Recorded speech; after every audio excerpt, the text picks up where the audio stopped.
La Mauritanie a enregistré son premier cas de Covid-19 le 14 mars 2020.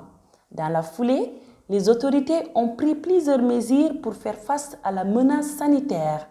Couvre-feu, fermeture des écoles, des marchés et des restaurants ont constitué les premières réactions du gouvernement pour endiguer le mal.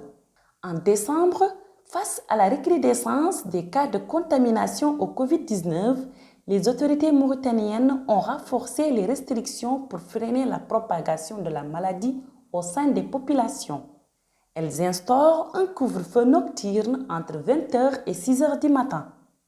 Le pays a dépassé les 17 500 cas de Covid, dont plus de 16 633 guérisons et 450 décès.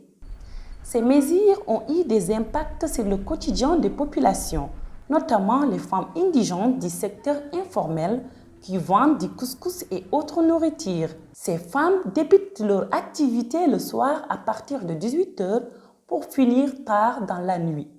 Mais, en raison du couvre-feu, elles n'arrivaient plus à mener leurs activités.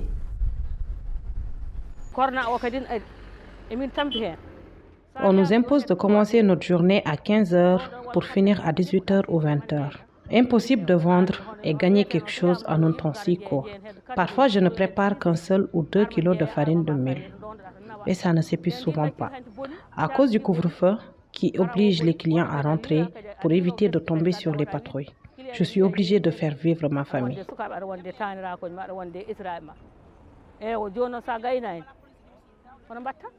Le gouvernement a mis en place un programme de soutien de 2,5 milliards MRI aux populations indigènes pour les aider à supporter les difficultés liées à la pandémie.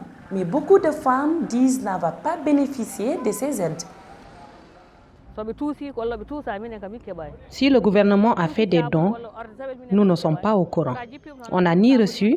Si c'est l'eau de Javel, moi personnellement, quand je descends, j'ai du savon et de l'eau de Javel pour me laver les mains. Les masques aussi, on les achète tout simplement.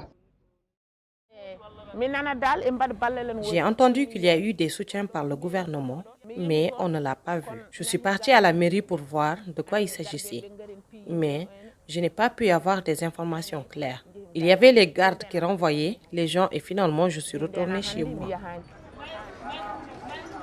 La situation de ces femmes est d'autant plus précaire en période de restriction que certaines se retrouvent seules à prendre en charge leur famille à l'absence d'un mari. Je suis divorcée et j'ai 3 enfants. Je paye une location de 15 000 ouguiya par mois.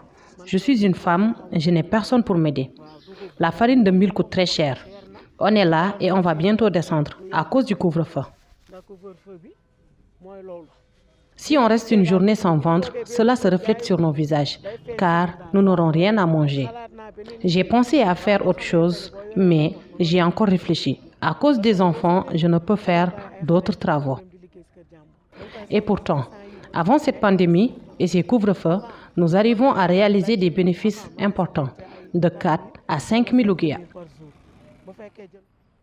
Pour s'en sortir, d'autres femmes ont imaginé des solutions d'adaptation.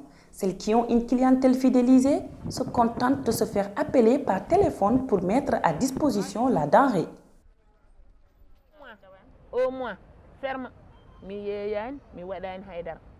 Je suis restée 1 mois lors de la première vague de la pandémie du Covid-19, sans vendre dû au couvre-feu qui était instauré à partir de 16 heures. Certaines de mes clients m'appelaient par téléphone et commandaient avec moi. En même temps, pour pouvoir trouver à manger, j'ai essayé de faire des bonbons devant ma maison pour survivre avec ma famille.